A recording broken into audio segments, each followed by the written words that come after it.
Hi hello ನಮಸ್ಕಾರ. ಎಲ್ಲರೂ ಹೇಗಿದ್ದೀರಾ? ಐ ಹೋಪ್ ಎಲ್ಲರೂ ಚೆನ್ನಾಗಿದ್ದೀರಾ ಅನ್ಕೊತ welcome back to my new blog. After long time ಬ್ಲಾಗ್ನ ಸ್ಟಾರ್ಟ್ ಮಾಡ್ತಾ ಇದ್ದೀನಿ ಗೈಸ್. ನಾವು ಎಲ್ಲಿಗಪ್ಪ ಹೋಗ್ತಿದ್ದೀವಿ ಅಂದರೆ ನಮ್ಮ ಅಮ್ಮನ ಮನೆ ದೇವ್ರಿಗೆ ಹೋಗ್ತಾ ಇದ್ದೀವಿ ಗೈಸ್. ಎಲ್ಲಿಗಪ್ಪ ಅಂದರೆ ಶ್ರೀ ವನ್ನತಿ ದೇವಸ್ಥಾನಕ್ಕೆ ದರ್ಶನ ಮಾಡೋಕ್ಕಂತ ಹೋಗ್ತಾ ಇದ್ದೀವಿ. ನಾನು ಮತ್ತು ನಮ್ಮ ತಂಗಿ, ನಮ್ಮ ಮನೆಯವರು ಮತ್ತು ನನ್ನ ಮಗ ಕೂಡ ಹೊರಟಿದ್ದೆ. ಆನ್ ದ ವೇ ಹೋಗ್ತಾ ನಮ್ಮ ಮನೆಯವರು ತುಂಬ ಬಿಸಿಲಿರೋದ ಕಾರಣ ಒಂದು ಜ್ಯೂಸ್ ತೊಗೊಂಡು ಕುಡಿಯೋಣ ಅಂದ್ಬಿಟ್ಟು ಅವರು ಜ್ಯೂಸ್ ತೊಗೊಂಡು ಕುಡಿಯೋಕ್ಕಂತ ಹೋದರು.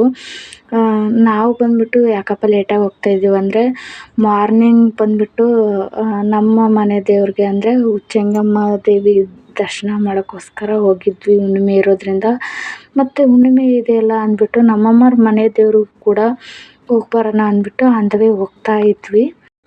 ಯಾರೆಲ್ಲ ನನ್ನ ಚಾನಲ್ನ ಫಸ್ಟ್ ಟೈಮ್ ನೋಡ್ತಾ ಇದ್ದೀರಾ, ಸಬ್ಸ್ಕ್ರೈಬ್ ಮಾಡದೆ ನೋಡ್ತಾ ಇರೋರು ಪ್ಲೀಸ್ ಹೋಗಿ ಬೇಗ ಬೇಗ ಸಬ್ಸ್ಕ್ರೈಬ್ ಮಾಡಿ ನೋಡಿ ಅಂತ ಹೇಳ್ತಾ, ಹಾಗೆ ವಿಡಿಯೋನ ಪೂರ್ತಿ ನೋಡಿ ಅಂತ ಹೇಳ್ತೀನಿ. ಹಾಗೆ ವಿಡಿಯೋ ಇಷ್ಟ ಆದರೆ ವಿಡಿಯೋಗೆ ಒಂದು ಲೈಕ್ ಕೊಡಿ ಅಂತ ಹೇಳ್ತಾ ಬನ್ನಿ ಬ್ಲಾಗ್ನ ಮುಂದುವರ್ಸೋಣ. ನಮ್ಮ ಮನೆಯವ್ರು ಬಂದುಬಿಟ್ಟು 2 ಚಿಪ್ಸ್ನ ಕೊಡಿಸ್ತಿದ್ರು ನನಗೆ ಮತ್ತು ನಮ್ಮ ತಂಗಿಗೆ ಅಂದ್ಬಿಟ್ಟು.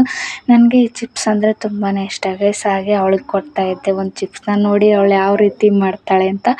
ಹಾಗೆ ನನ್ನ ಮಗ ಕೂಡ ಒಂದು ವಾಟರ್ ಬಾಟ್ಲ ತೊಗೊಂಡ. ಗಾಡಿ ಬ್ಯಾಗಲ್ಲಿ ವಾಟರ್ ಬಾಟ್ಲ್ ಇದೆ ಅಪ್ಪ ಅಂತ ಹೇಳಿದ್ರು ಅವರು. ಬೇಡ, ಬಿಸಿಲಿಗೆಲ್ಲ ಬಿಸಿಯಾಗಿರುತ್ತೆ ನೀರು ಅಂದ್ಬಿಟ್ಟು ತಣ್ಣಗಿರೋ ವಾಟ್ರ್ ತೊಗೊಂಡ್ರು. ಹಾಗೆ ನನಗೆ ಬಂದುಬಿಟ್ಟು ಅವ್ರು ಜ್ಯೂಸ್ ಕುಡಿತಾಯಿದ್ರು. ನನಗೆ ಎಂಥ ಬಿಸಿಲಿದ್ರೂ ಕೂಡ ನನಗೆ ಟೀ ಇರಬೇಕು. ಟೀ ಅಂದರೆ ನನಗೆ ತುಂಬಾ ಇಷ್ಟ. ಅಲ್ಲೆಲ್ಲ ನಾನು ಟೀ ಕುಡ್ಕೊಂಡು, ನಮ್ಮ ಮನೆಯವ್ರು ಜ್ಯೂಸ್ ಕುಡ್ಕೊಂಡು, ಹಾಗೆ ನಮ್ಮ ಮಕ್ಕಳಿಗೆ ಚಿಪ್ಸ್ ಎಲ್ಲ ತೊಗೊಂಡ್ಬಿಟ್ಟು ನಾವು ಇವಾಗ ದಾರಿಲಿ ಹೊರಟ್ವಿ. ಹಾಗೆ ಹೋಗ್ತಾ ಹೋಗ್ತಾ ಹಾಗೆ ಮಾತಾಡ್ಕೊತ ಹೋದ್ವಿ. ಇದೇ ಫಸ್ಟ್ ಟೈಮ್ ನಾವು ಈ ಕಡೆ ಬರ್ತಾ ಇರೋದು. ಆಫ್ಟರ್ ಲಾಂಗ್ ಟೈಮ್ ಆಯಿತು ಅಂತಲೇ ಹೇಳ್ಬೋದು ನಾವು ಈ ಕಡೆ ಬಂದು ವನ್ಯತಮ್ಮಗೆ ಹೋಗ್ತಾ ಇರೋದು. ಹತ್ತತ್ರ ಒಂದು 2 ವರ್ಷದ ಮೇಲೆ ಆಯಿತು ನಾನು ಹೋಗ್ಬಿಟ್ಟು.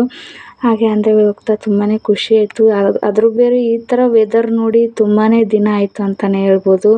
ಈ ಥರ ಹಸಿರುವಾಗಿರೋದು ಪ್ಲೇಸ್ನ ನೋಡಿ ತುಂಬ ದಿವಸ ಆಗಿತ್ತು. ಹಾಗೆ ನೋಡ್ತಾ ಇರ್ಬೋದು ಇಲ್ಲಿ ಈ ಕಡೆ ಎಲ್ಲ ಬರೀ ಭತ್ತ, ಆಮೇಲೆ ರಾಗಿ, ಅಡಿಕೆ ಗಿಡ ಅಂತೂ ತುಂಬಾ ಬೆಳೆಸಿದ್ರು. ತುಂಬ ಅಂದರೆ ತುಂಬ ಚೆನ್ನಾಗಿತ್ತು. ನೋಡ್ಕೊತ ಹಾಗೆ ಹೋದ್ವಿ. ಆಮೇಲೆ ಅರಬ್ಬಿ ಸೇತುವೆ ಕೂಡ ಬಂತು. ಅರಬ್ಬಿ ಸೇತುವೆ ಕೂಡ ನಾವು ಹೋಗ್ಬೇಕಾದ್ರೆ ಇನ್ನೂ ಕಟ್ತಾಯಿದ್ರು. ಅವಾಗ ಹೋಗಿದ್ದು. ಇವಾಗ ಆನ್ ದ ವೇ ಹೋಗ್ತಾ ಹೋಗ್ತಾ ಎಲ್ಲ ರೆಡಿ ಮಾಡಿದರು. ತುಂಬ ಜನ ಟ್ಯಾಕ್ರಿಲೆಲ್ಲ ಕಟ್ಕೊಂಡ್ಬಿಟ್ಟು ಹೋಗ್ತಾಯಿದ್ರು. ನೋಡ್ತಾ ಇರ್ಬೋದು ಯಾವ ರೀತಿ ಹೋಗ್ತಾ ಇದ್ದಾರೆ ಅಂತ. ವನ್ಯತಮ್ಮನ ಜಾತ್ರೆ ಅಂದ್ರೆ ಹಂಗೆ. ಹೋಳಿ ಹುಣ್ಣಿಮೆಗೆ ತುಂಬಾ ರಶ್ ಇರುತ್ತೆ ಅಂತ ಅಂದ್ಕೊಂಡೇ ಇರಲಿಲ್ಲ. ತುಂಬ ರಶ್ ಇತ್ತು ಇವತ್ತು ನಾವು ಹೋಗ್ಬೇಕಾದ್ರೆ. ಇದು ಬಂದುಬಿಟ್ಟು ಅದು ಅರಬ್ಬಿ ಸೇತುವೆ ಡ್ಯಾಮ್ ಅಂತ ಅಂತಾರೆ, ಏನು ಸೇತುವೆ ಅಂತಾರೋ ಗೊತ್ತಿಲ್ಲ. ಹಾಗೆ ಅಲ್ಲಿ ಒಂದು ವಿಡಿಯೋ ಕ್ಯಾಪ್ಚರ್ನ ತೊಗೊಂಡೆ. ಹೊಳೆ ನೋಡ್ತಾ ಇರ್ಬೋದು ಎಷ್ಟು ಚೆನ್ನಾಗಿದೆ ಅಂತ. ಈ ಬಿಸಿಲಿಗೂ ಅದಕ್ಕೂ ನಮಗಂತೂ ಅಲ್ಲಿ ಹೋಗ್ಬಿಡೋಣ ಅಂತ ಅನ್ನಿಸ್ಬಿಡ್ತು. ಹಾಗೆ ಅಲ್ಲಿಂದ ಡೈರೆಕ್ಟಾಗಿ ನಾವು ಬಂದಿದ್ದು ವನ್ಯತಮ್ಮನ ದೇವಸ್ಥಾನಕ್ಕೆ. ಸ್ವಲ್ಪ ದಾರಿ ಏನೋ ತಪ್ಪಿದ್ವಿ, ಆದರೂ ಕೂಡ ಹೆಂಗೆಂಗೋ ಮಾಡಿ ನಮ್ಮ ಮನೆಯವರು ಕರ್ಕೊಂಬಂದು ಅಲ್ಲಿ ಇಲ್ಲಿ ಕೇಳ್ಕೊತ ನಾವು ಬಂದ್ವಿ. ಅಂದರೂ ಸುತ್ತಿಟ್ಟು ಬರೋ ಹಾಗಾಯಿತು. ನಾವು ಒಂದು ಕಡೆ ಹೋಗ್ಬಿಟ್ಟು ಇನ್ನೊಂದು ಕಡೆ ಹೋಗ್ಬಿಟ್ವಿ. ಇಲ್ಲೆಲ್ಲ ವೈರ್ ಕಲೆಕ್ಷನ್ ಎಲ್ಲ ಕೊಡ್ತಾಯಿದ್ರು. ತುಂಬಾ ಜಾತ್ರೆ ಆಲ್ರೆಡಿ ಎಲ್ಲ ಜನ ಬಂದುಬಿಟ್ಟು ಉಳ್ಕೊಂಡಿರೋರೆಲ್ಲ ಉಳ್ಕೊಂಡಿದ್ರು. ಅಲ್ಲೆಲ್ಲ ಪೆಂಡಲೆಲ್ಲ ಹಾಕ್ಕೊಂಡಿದ್ರು. ಅವರೆಲ್ಲ ಲೈಟೆಲ್ಲ ಹಾಕಿಸ್ಕೊಳ್ತಾ ಇದ್ರು. ಹಂಗಾಗಿ ಲೈಟಿಂಗ್ ಕಂಬದಲ್ಲಿ ಲೈಟ್ ಹಾಕ್ಬೇಕಾದ್ರೆ ಅಲ್ಲಿ ನಿಲ್ಲಿಸಿದ್ರು. ಹಾಗೆ ನಾವು ಕೂಡ ನಿಂತ್ಕೊಂಡ್ಬಿಟ್ಟು ಹಾಗೆ ಆನ್ ದ ವೇ ಹೋಗ್ತಾಯಿದ್ವಿ. ನೋಡ್ತಾ ಇರ್ಬೋದು ಆಲ್ರೆಡಿ ಎಲ್ಲ ಜನ ಬಂದುಬಿಟ್ಟು ಇದನ್ನೇನಪ್ಪ ಅಂದರೆ ಉಡ್ಲು ಹಾಕ್ಕೊಂಬಿಟ್ಟಿದ್ದಾರೆ. ನಾನು ಮಾತಾಡೋದ್ರಲ್ಲಿ ಏನಾದರೂ ತಪ್ಪಾಗಿದ್ದರೆ ಪ್ಲೀಸ್ ದಯವಿಟ್ಟು ಕ್ಷಮಿಸಿ ಅಂತ ಹೇಳ್ತೀನಿ. ಹಾಗೆ ವಿಡಿಯೋಗೆ ಒಂದು ಲೈಕ್ ಕೊಡಿ, ಹಾಗೆ ನಿಮ್ಮ ಸಪೋರ್ಟ್ ಕೂಡ ಇರಲಿ ಅಂತ ಹೇಳ್ತೀನಿ ಗೈಸ್. ಏನಕ್ಕಪ್ಪ ಅಂದರೆ ನಾನು ಮಾಡೋ ವಿಡಿಯೋಗೆ ಒಂದು ಲೈಕ್ ಬಂದರೆ, ನಿಮ್ಮ ಸಪೋರ್ಟ್ ಇದ್ದರೆ ನನಗೂ ಮುಂದಿನ ವಿಡಿಯೋ ಮಾಡೋಕ್ಕೆ ತುಂಬಾ ಹೆಲ್ಪ್ ಆಗುತ್ತೆ ಅಂತಲೇ ಹೇಳ್ಬೋದು. ಒಂದು ಕಮೆಂಟ್ ಆದರೂ ಹಾಕಿ ಗೈಸ್ ಹೇಗಿದೆ ಅಂತ. ನೀವು ಕಮೆಂಟು ಕೂಡ ಹಾಕಲ್ಲ, ಒಂದು ಲೈಕು ಕೂಡ ಕೊಡಲ್ಲ. ನೋಡ್ತೀರಾ ಬಿಡ್ತೀರಾ, ಪೂರ್ತಿ ವಿಡಿಯೋ ನೋಡಿ ಅಂತ ಹೇಳೋಕ್ಕೆ ಇಷ್ಟಪಡ್ತೀನಿ. ಹಾಗೆ ಬಂದ್ವಿ ಇವಾಗ ನಾವು ದೇವಸ್ಥಾನದ ಹತ್ರ. ನೋಡ್ತಾ ಇರ್ಬೋದು ಯಾವ ರೀತಿ ಇದೆ ಅಂತ. ತುಂಬ ಅಂದರೆ ತುಂಬ ಬಿಸಿಲಿತ್ತು. ಅದರಲ್ಲಿ ಕೂಡ ನಮಗೆ ಕಾಲು ನೆಲಕ್ಕಿಡೋಕೆ ಆಗ್ತಾನೇ ಇಲ್ಲ, ಅಷ್ಟೊಂದು ಬಿಸಿಲಿತ್ತು. ಆದರೂ ಕೂಡ ಏನೂ ಮಾಡೋಕ್ಕಾಗಲ್ಲ, ಹೋಗಲೇಬೇಕು. ತುಂಬ ವರ್ಷದ ಮೇಲೆ ಬಂದಿದ್ದೀವಿ. ಹಾಗೆ ತುಂಬಾ ಚೇಂಜಸ್ ಕೂಡ ಆಗಿತ್ತು. ನನಗಂತೂ ಸಿಕ್ಕಾಪಟ್ಟೆ ಇಷ್ಟ ಆಯಿತು. ಏನಕ್ಕಪ್ಪ ಅಂದರೆ ನನ್ನ ಮಗಳು 2 ವರ್ಷದವಳು ಇದ್ದಾಗ ನಾನು ಬಂದಿದ್ದು. ಅಲ್ಲಿಂದ ಇಲ್ಲಿವರೆಗೂ ಬಂದಿಲ್ಲ. ಆಫ್ಟರ್ 2 ಇಯರ್ಸ್ ಆಯಿತು ಅಂತಲೇ ಹೇಳ್ಬೋದು ನಾನು ಇಲ್ಲಿಗೆ ಬಂದುಬಿಟ್ಟು ಹೋಗಿ. ಹಾಗೆ ಜನ ಕೂಡ ನೋಡ್ಬೋದು ತುಂಬಾ ರಶ್ ಇತ್ತು. ಹಾಗೆ ಹೋಗ್ತಾ ಹೋಗ್ತಾ ಹೋಗ್ತಾ ಹಾಗೆ ವಿಡಿಯೋನೆಲ್ಲ ಕ್ಯಾಪ್ಚರ್ ತೊಗೊಂಡು ಅಲ್ಲೇ ಮುಂದ್ಗಡೆ ಹಣ್ಣುಕಾಯಿ ತೊಗೊಳ್ಳೋಣ ಅಂದ್ಬಿಟ್ಟು ಹಣ್ಣುಕಾಯಿನ ತೊಗೊಂಡ್ವಿ. ಇಲ್ಲೇನೋ ಹಣ್ಣುಕಾಯಿ ತೊಗೊಂಡ್ವಿ, ಅಮೌಂಟ್ ಕೊಡೋಕ್ಕೆ ನಮ್ಮ ಹತ್ರ ನೋಡಿದರೆ ಕ್ಯಾಶ್ ಇಲ್ಲ. ಕ್ಯಾಶ್ ನೋಡಿದರೆ ಅಮೌಂಟ್ ನೋಡಿದರೆ ಫೋನ್ಪೇದಲ್ಲೇ ಅಮೌಂಟ್ ಇದೆ. ಅಲ್ಲಿ ನೋಡಿದರೆ ಜಿಯೋ ಸಿಮ್ಮಲ್ಲಿ ಅಮೌಂಟ್ ಫೋನ್ಪೇ ಮಾಡೋಕ್ಕೆ ನೆಟ್ವರ್ಕೇ ಸಿಗ್ತಾಯಿಲ್ಲ. ತುಂಬ ಕಷ್ಟಪಟ್ಬಿಟ್ವಿ ಗೈಸ್. ಇಷ್ಟೊಂದು ಕಷ್ಟ ಆಗುತ್ತೆ ಅಂತಲೇ ಅಂದ್ಕೊಂಡಿರಲಿಲ್ಲ. ಎಲ್ಲಾದರೂ ಹೋದರೆ ಒಂದು 100-200 ರೂಪಾಯಿ ಕ್ಯಾಶ್ ಇಟ್ಕೊಂಡು ಹೋಗಲೇಬೇಕು ಅಂತ ಅನ್ನಿಸ್ಬಿಡ್ತು. ತುಂಬ ದಿನ ಆಗಿತ್ತು ನಮಗೆ ಈ ಥರ ಆಗಿ. ಏನಕ್ಕಪ್ಪ ಅಂದರೆ ಎಲ್ಲೂ ನಾವು ಈ ಥರ ಕಷ್ಟಪಟ್ಟಿದ್ದಿಲ್ಲ, ಇಲ್ಲಿ ಬಂದ್ಬಿಟ್ಟು ಮಾತ್ರ ಕಷ್ಟಪಟ್ಟಿದ್ದು. ನೀವೇನಾದರೂ ಹೋಗೋರಿದ್ರೆ ಹೊನ್ನತಮ್ಮನ ದೇವಸ್ಥಾನಕ್ಕೆ ಯಾರಾದರೂ ಹೋಗೋರು ಮುಂದೆಗಡೆ ಹೋಗೋರಿದ್ರೆ ಜಿಯೋ ಸಿಮ್ಮಿಗೆ ಮಾತ್ರ ಅಲ್ಲಿ ನೆಟ್ವರ್ಕ್ ಸಿಗಲ್ಲ. ಫೋನ್ಪೇ ಅಮೌಂಟ್ ಮಾತ್ರ ಇಟ್ಕೊಂಡು ಹೋಗ್ಬೇಡಿ, ಏನಿದ್ರು ಕ್ಯಾಶ್ ಇಟ್ಕೊಂಡು ಹೋಗಿ ಅಂತ ಹೇಳ್ತೀನಿ. ಅದ್ರ ಬೇರೆ ಅಲ್ಲಿ ಒಂದು ಅಣ್ಣ ನಮ್ಮ ಕಡೆಯಿಂದ ಬೇರೆಯವ್ರಿದ್ದ ಅವ್ರಿಗೆ ಫೋನ್ಪೇ ಮಾಡಿಸಿ ಅವರಿದ್ದ ಅಮೌಂಟ್ ಇಸ್ಕೊಂಡು ಮತ್ತು ಅವರು ಹಣ್ಣುಕಾಯಿ ತೊಗೊಂಡಿರೋರು ಹೋಗಿ ದರ್ಶನ ಮಾಡ್ಕೊಂಬಂದು ಕೊಟ್ಟೋಗಿ ಅಂತ ಹೇಳಿದರು. ಅವ್ರು ನಮ್ಮ ಮೇಲೆ ಇಟ್ಟಿರೋ ನಂಬಿಕೆಯಿಂದ ನಾವು ಹೋಗಿ ಹಣ್ಣುಕಾಯಿ ತೊಗೊಂಡು ದೇವ್ರ ದರ್ಶನ ಮಾಡೋಕೆ ಅಂದ್ಬಿಟ್ಟು ಹೋದ್ವಿ. ಅವ್ರಿಗೆ ಅಮೌಂಟ್ ಕೊಡಲಿಲ್ದೇ. ಎಲ್ಲರೂ ಆ ರೀತಿ ಇರಲ್ಲ, ಅದಕ್ಕೆ ಹೇಳ್ತಾ ಇದ್ದೀನಿ. ಯಾರಾದರೂ ಹೋಗೋರಿದ್ರೆ ಜಿಯೋ ಸಿಮ್ನವ್ರು ಮಾತ್ರ ಇದ್ದರೆ ಅಲ್ಲಿ ಜಿಯೋ ಸಿಮ್ಮಿನ ನೆಟ್ವರ್ಕ್ ಸಿಗಲ್ಲ. ಅದಕ್ಕೆ ಹೇಳ್ತಾ ಇದ್ದೀನಿ, ಕೈಯಲ್ಲಿ ಸ್ವಲ್ಪ ಕಾಸು ಇಟ್ಕೊಂಡು ಹೋಗಿ ಅಂತ ಹೇಳ್ತೀನಿ. ಹಾಗೆ ಒಳಗಡೆ ಬಂದ್ವಿ. ತುಂಬ ರಶ್ ಇತ್ತು. ರಶ್ ಇದ್ದರೂ ಕೂಡ ಹಣ್ಣುಕಾಯಿ ಮಾಡಿಸ್ಲೇಬೇಕು. ಒಳಗಡೆ ಟಿಕೆಟಿನ ಮೂಲಕ ಹೋಗಿ ಮಾಡಿಸೋದು ಬೇಡ ಅಂದ್ಬಿಟ್ಟು ನಾವಿಲ್ಲಿ ಲೈನಲ್ಲಿ ನಿಂತ್ಕೊಂಡ್ವಿ. ತುಂಬಾ ರಶ್ ಇತ್ತು. ನೋಡ್ತಾ ಇರ್ಬೋದು ಯಾವ ರೀತಿ ರಶ್ ಇದೆ ಅಂತ. ಹಾಗೆ ನಾವು ಮುಂಚೆ ಎಲ್ಲ ಬರ್ತಿದ್ವಿ, ಇಲ್ಲಿ ಇಷ್ಟೊಂದು ರಶ್ ಇರಲಿಲ್ಲ. ನಾವಂದರೆ ಹೋಳಿ ಹುಣ್ಣಿಮೆಗೆ ಯಾವತ್ತೂ ಬಂದಿಲ್ಲ. ಇದೇ ಫಸ್ಟು ಟೈಮ್ ನಾವು ಹೋಳಿ ಹುಣ್ಣಿಮೆಗೆ ಬಂದಿದ್ದು.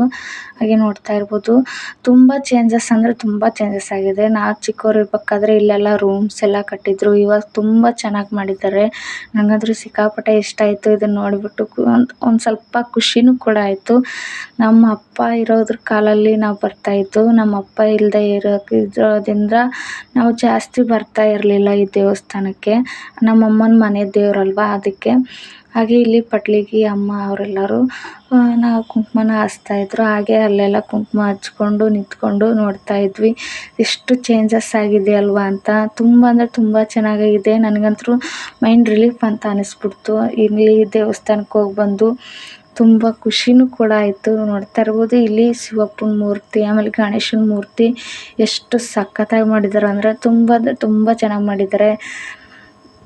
ನನ್ನ ಮಗ ಅಂತೂ ಫುಲ್ ಖುಷಿಯಾಗಿಬಿಟ್ಟಿದ್ದ. ಫುಲ್ ಖುಷಿಯಿಂದ ಆಟ ಆಡ್ತಾ ಇದ್ದ ಅಂತಲೇ ಹೇಳ್ಬೋದು. ಹಾಗೆ ನಾನು ನಮ್ಮ ತಂಗಿ ಮತ್ತು ವಿಡಿಯೋ ಕ್ಯಾಪ್ಚರ್ ತೊಗೊಂಡೆ. ಅವಳಿಗೆ ಪಾಪ ನಿದ್ದೆ ಬಂದುಬಿಟ್ಟಿತ್ತು ಏನೋ, ತುಂಬ ಆಕಳಿಸ್ತಾ ಇದ್ಲು. ಹಾಗೆ ಮುಂದೆಗಡೆ ಹೊರಟ್ವಿ. ನಿಂತ್ಕೊಂಡು ಕಾಲೆಲ್ಲ ನೋವು ಬರ್ತಾಯಿದ್ವು. ಹಾಗೆ ಹತ್ರ ಬಂದ್ವಿ. ಇಲ್ಲೊಂದು ಮೂರ್ತಿ ಇತ್ತು, ಆ ಮೂರ್ತಿ ಕೂಡ ಕೈ ಮುಕ್ಕೊಂಡು ಹಾಗೆ ಇಲ್ಲೆಲ್ಲ ನೋಡ್ಕೊಂಡ್ಬಿಟ್ಟು ದರ್ಶನ ಮಾಡ್ಕೊಂಡು ಹೋಗೋಣ ಅಂದ್ಬಿಟ್ಟು ಒಳಗಡೆ ಹೊರಟ್ವಿ. ಒಳಗಡೆ ಹೋಗೋಕ್ಕಿಂತ ಮುಂಚೆ ಇಲ್ಲೆಲ್ಲ ಫಸ್ಟಿಗೆ ಇಲ್ಲಿ ಇದು ಕಲ್ಲೆಲ್ಲ ಎತ್ತಾಯಿದ್ರು. ಅಲ್ಲೆಲ್ಲ ಇದಕ್ಕೆ ಹಾಕಿಬಿಟ್ಟಿದ್ದಾರೆ, ಏನಪ್ಪ ಅಂದರೆ ಕಂಬ ಥರ ಮಾಡಿಬಿಟ್ಟಿದ್ದಾರೆ. ಅದು ಕಂಬ ಇದನ್ನ ಕಲ್ಲು ಕೂಡ ಎತ್ತಿ ಕೇಳ್ಕೊಳ್ಳೋಕ್ಕೆ ಇದನ್ನು ಬಿಟ್ಟಿಲ್ಲ, ಆ ಥರ ಕಟ್ಟಿದ್ದಾರೆ. ಡೆಕೋರೇಷನ್ ಮಾತ್ರ ತುಂಬ ಸಖತ್ತಾಗಿ ಮಾಡಿದರು ಅಂತಲೇ ಹೇಳ್ಬೋದು. ಇಷ್ಟು ಚೆನ್ನಾಗಿ ಡೆಕೋರೇಷನ್ ಮಾಡಿರ್ತಾರೆ ಅಂತ ಅಂದ್ಕೊಂಡೇ ಇರಲಿಲ್ಲ. ಅದಕ್ಕೋಸ್ಕರ ನಾನು ಒಂದು ವಿಡಿಯೋ ಕ್ಯಾಪ್ಚರ್ ತೊಗೊಂಡೆ. ನೋಡ್ತಾ ಇರ್ಬೋದು ಯಾವ ರೀತಿ ಡೆಕೋರೇಷನ್ ಮಾಡಿದ್ದಾರೆ ಅಂತ. ಎಲ್ಲ ಕಡೆ ಇದೇ ಥರ ಡೆಕೋರೇಷನ್ ಮಾಡ್ತಾರೆ. ನನಗಂತೂ ಸಿಕ್ಕಾಪಟ್ಟೆ ಇಷ್ಟ ಆಯಿತು. ಇಲ್ಲಿ ಬಂದುಬಿಟ್ಟು ನನ್ನ ಮಗ ಅವ್ರ ಅಪ್ಪನ ಜೊತೆ ತುಂಬಾ ತೀಟೆ ಮಾಡ್ತಾಯಿದ್ದ. ಎಲ್ಲೋದ್ರೂ ಇವಂದು ಇದೇ ತೀಟೆನೇ. ನನ್ನ ಮಗಳನ್ನ ಉಚ್ಚಂಗಮ್ಮಂಗೆ ಕರ್ಕೊಂಡು ಹೋಗಿದ್ದೆ ಅಂದ್ಬಿಟ್ಟು ಅವಳನ್ನ ಮನೇಲಿ ಬಿಟ್ಬಿಟ್ಟು ಇವನನ್ನ ಕರ್ಕೊಂಬಂದ್ರೆ ಇವನು ತುಂಬಾ ತೀಟೆ ಮಾಡ್ತಾಯಿದ್ದ. ನಮ್ಮ ಮನೆಯವ್ರಂತೂ ಫುಲ್ ಸುಸ್ತಾಗಿಬಿಟ್ಟಿದ್ರು ಇವನ ಕೈಯಲ್ಲಿ. ಅದನ್ನೆಲ್ಲ ಮುಗಿಸ್ಕೊಂಡು ಮುಂದೆಗಡೆ ಹೊರಟ್ವಿ. ಇಲ್ಲಿ ಬಂದುಬಿಟ್ಟು ತಾಯ್ತನ ಕೇಳಿದ್ವಿ. ಸ್ವಲ್ಪ ನಮಗೆ ಯಾಕೋ ಅಮೌಂಟ್ ಜಾಸ್ತಿ ಅನ್ನಿಸ್ತು. ಅದ್ರ ಬೇರೆ ಕೈಯಲ್ಲಿ ಕೂಡ ಕಾಸಿದ್ದಿಲ್ಲ, ಎಲ್ಲ ಫೋನ್ಪೇ ಇದ್ವು ಅಂದ್ಬಿಟ್ಟು ಹಾಗೆ ಅದನ್ನು ತೊಗೊಳ್ಳಿಲ್ಲ. ಇಲ್ಲಿ ನೋಡ್ತಾ ಇರ್ಬೋದು ಮೇಲ್ಗಡೆ ಮುಂದೆಗಡೆ ಡೆಕೋರೇಷನ್ ಚೆನ್ನಾಗಿ ಮಾಡಿದ್ರು. ತಾಯಿ ದರ್ಶನ ಕೂಡ ಮಾಡಿದ್ದು ವಿಡಿಯೋ ಕೂಡ ಮಾಡ್ಕೊಳ್ಳೋಣ ಅಂತ ಹೋದರೆ ಅಲ್ಲಿ ವಿಡಿಯೋ ಮಾಡ್ಕೊಳಕ್ಕೆ ಬಿಡಲಿಲ್ಲ. ಹಾಗೆ ಅಲ್ಲೆಲ್ಲ ದರ್ಶನ ಮಾಡ್ಕೊಂಡ್ಬಿಟ್ಟು ಹೊರಗಡೆ ಬಂದ್ವಿ. ನಾನು ಮತ್ತು ನಮ್ಮ ತಂಗಿ ಹೊರಗಡೆ ಬರ್ತಾ ಹಾಗೆ ಬಂದು ವಿಡಿಯೋ ಕ್ಯಾಪ್ಚರ್ ತೊಗೊಂಡು ಹಾಗೆ ಇಲ್ಲಿ ಹೊರಟ್ವಿ ನಾವು ಹೊರಗಡೆ. ನನ್ನ ಮಗ ಮತ್ತು ನಮ್ಮ ಮನೆಯವರು, ನಮ್ಮ ತಂಗಿ, ನಾವೆಲ್ಲರೂ ಹಾಗೆ ಇಲ್ಲಿ ನೋಡ್ತಾ ಹೋಗ್ತಾ ಇದ್ವಿ. ಈ ಥರ ಇತ್ತು ನಮ್ಮ ಇವತ್ತಿನ ಬ್ಲಾಗ್ ಅಂತಲೇ ಹೇಳ್ಬೋದು. ನನಗೆ ಫಸ್ಟಿಗೆ ಇರೋದಕ್ಕೂ ಇವಾಗಿರೋದಕ್ಕೂ ತುಂಬಾ ಚೇಂಜಸ್ ಇದೆ. ನನಗೆ ಸಿಕ್ಕಾಪಟ್ಟೆ ಅಂದರೆ ಸಿಕ್ಕಾಪಟ್ಟೆ ಇಷ್ಟ ಆಯಿತು. ನನಗೆ ಬಂದಿದ್ದು ಒಂದು ಸ್ವಲ್ಪ ಮೈಂಡ್ ರಿಲೀಫ್ ಅಂತ ಅನ್ನಿಸ್ತು. ತುಂಬ ದಿನ ಆದಮೇಲೆ ಬಂದಿರೋದು. ಇಲ್ಲಿ ಬಂದ್ಬಿಟ್ಟು ಆಂಜನೇಯನ ದೇವಸ್ಥಾನ ಕೂಡ ಅಲ್ಲೇ ಇದೆ. ಅಲ್ಲಿ ಕೂಡ ಆಂಜನೇಯ ಕೂಡ ಒಂದು ನಮಸ್ಕಾರ ಮಾಡ್ಕೊಂಬಿಟ್ಟು ಹಾಗೆ ಮುಂದೆಗಡೆ ಹೊರಟ್ವಿ. ಹೋಗ್ಬೇಕಾದ್ರೆ ಅದು ಹಣ್ಣು ಕಾಯಿ ತೊಗೋಬೇಕಾದ್ರೆ ಟೆನ್ಷನಲ್ಲಿ ಆ ವೀಡಿಯೋನ ಕ್ಯಾಪ್ಚರ್ ಮಾಡ್ಕೊಳ್ಳಿಲ್ಲ. ಹಾಗಾಗಿ ಹೊರಗಡೆ ಇನ್ನೊಂದು ಸರಿ ವೀಡಿಯೋ ಮಾಡಿಕೊಂಡೆ. ಆಮೇಲೆ ಹೊರಗಡೆ ಬರ್ತಾ ಇಲ್ಲಿ ಕೆಳಗಡೆ ಇನ್ನೆರಡು ದೇವರಿದ್ರು. ಅವು ಯಾವ್ಯಾವ ದೇವರು ಅಂತ ನಂಗೆ ಗೊತ್ತಿಲ್ಲ. ಚಿಕ್ಕವಳಿರ್ಬೇಕಾದ್ರೆ ಗೊತ್ತಿತ್ತು. ಇವತ್ತು ತುಂಬ ದಿನ ಆದಮೇಲೆ ಹೋಗ್ತಾ ಇದ್ದೀನಿ, ಹಂಗಾಗಿ ಗೊತ್ತಿಲ್ಲ. ಅದೆಲ್ಲ ಮುಗಿಸ್ಕೊಂಡು ನಮ್ಮಮ್ಮ ಕುಂಕುಮ ಬಂಡ್ರ ತೊಗೊಂಬನ್ನಿ ಅಂತ ಹೇಳಿದರು ಅಂದ್ಬಿಟ್ಟು ಕುಂಕುಮ ಬಂಡ್ರನ ತೊಗೊಳ್ತಾ ಇದ್ವಿ. ಇಲ್ಲಿ ನೋಡಿದರೆ ನಿಂತ್ಕೊಳ್ಳೋಕೆ ಆಗ್ತಾಯಿಲ್ಲ, ಅಷ್ಟು ಕಾಲು ಸುಡ್ತಾ ಇದ್ದು. ಆದರೆ ಏನು ಮಾಡೋಕ್ಕಾಗಲ್ಲ, ನಿಂತ್ಕೊಳ್ಳೇಬೇಕು. ಆದರೆ ಬೇರೆ ಕಾಲಲ್ಲಿ ಏನೂ ಹಾಕ್ಕೊಂಬಂದಿದ್ದಿಲ್ಲ. ಹಾಗೆ ಅದನ್ನೆಲ್ಲ ಮುಗಿಸ್ಕೊಂಡು ಊರ ಕಡೆ ಹೊರಟ್ವಿ. ನಾನು ಮತ್ತು ನಮ್ಮ ಮನೆಯವರು ಊರ ಕಡೆ ಹೊರಡ್ತಾ ಆನ್ ದ ವೇ ಎಲ್ಲ ಟಿಫನ್ ಏನಿಲ್ಲ, ಊಟ ಮಾಡ್ಕೊಂಡ್ಬಿಟ್ಟು ಹೊರಟ್ವಿ. ಊಟ ಕೂಡ ಮಾಡಿಕೊಂಡು ತುಂಬಾ ಬೆವ್ತಿದ್ವಿ. ಅದ್ರ ಬೇರೆ ಬಿಸಿಲು ಕೂಡ ತುಂಬಾ ಇತ್ತು ಅಂದ್ಬಿಟ್ಟು ಅಲ್ಲಿ ಆನ್ ದ ವೇ ಹೋಗ್ತಾ ನಮ್ಮ ಮನೆಯವರು ಕಲ್ಲಂಗಡಿ ಹಣ್ಣು ನೋಡಿದರು. ಅವ್ರು ಕಲ್ಲಂಗಡಿ ಹಣ್ಣು ತೊಗೊಂಡು ಕಲ್ಲಂಗಡಿ ಹಣ್ಣು ತಿನ್ನೋಣ ಅಂದ್ಬಿಟ್ಟು ಕಲ್ಲಂಗಡಿ ಹಣ್ಣು ತೊಗೊಂಡ್ವಿ. ಒಂದು ಪ್ಲೇಟಿಗೆ 20 ರುಪೀಸ್ ಹೇಳಿದರು, ಒಂದು ಪೀಸಿಗೆ 10 ರುಪೀಸ್ ಹೇಳಿದರು. ಹಾಗೆ ನಾವು ಒಂದು ಪ್ಲೇಟ್ನ ತೊಗೊಂಡ್ವಿ. ನಾವು ಮೂವರು ತಿಂದ್ಕೊಂಬಿಡೋಣ ಅಂದ್ಬಿಟ್ಟು. ಇವತ್ತಿನ ಬ್ಲಾಗ್ ಇಷ್ಟ ಆಗಿತ್ತು ಗೈಸ್. ಇವತ್ತಿನ ಬ್ಲಾಗ್ ಇಷ್ಟ ಆದರೆ ಲೈಕ್ ಮಾಡಿ, ಶೇರ್ ಮಾಡಿ, ಕಮೆಂಟ್ ಮಾಡಿ ಅಂತ ಹೇಳ್ತಾ ಮತ್ತೆ ಸಿಗ್ತೀನಿ ಮುಂದಿನ ವೀಡಿಯೋದಲ್ಲಿ. ಸಬ್ಸ್ಕ್ರೈಬ್ ಮಾಡದೆ ನೋಡ್ತಾ ಇರೋರು ಇವಾಗಾದರೂ ಹೋಗಿ ಸಬ್ಸ್ಕ್ರೈಬ್ ಮಾಡಿ ನೋಡಿ ಅಂತ ಹೇಳ್ತಾ, ವಿಡಿಯೋ ಇಷ್ಟ ಆದರೆ ವಿಡಿಯೋಗೆ ಒಂದು ಲೈಕ್ ಕೊಡಿ. ಮತ್ತೆ ಸಿಗ್ತೀನಿ ಮುಂದಿನ ವೀಡಿಯೋದಲ್ಲಿ. ಇದೇ ಥರ ನಿಮ್ಮ ಸಪೋರ್ಟ್ ಯಾವಾಗೂ ಇರಲಿ ಅಂತ ಕೇಳ್ಕೊಳ್ತಾ, ಇವತ್ತಿನ ಬ್ಲಾಗ್ ಹೇಗಿತ್ತು ಅಂತ ಕಮೆಂಟ್ ಮಾಡೋದು ಮಾತ್ರ ಮರಿಬೇಡಿ. ಮತ್ತೆ ಸಿಗ್ತೀನಿ ಮುಂದಿನ ವೀಡಿಯೋದಲ್ಲಿ. Thank you for watching.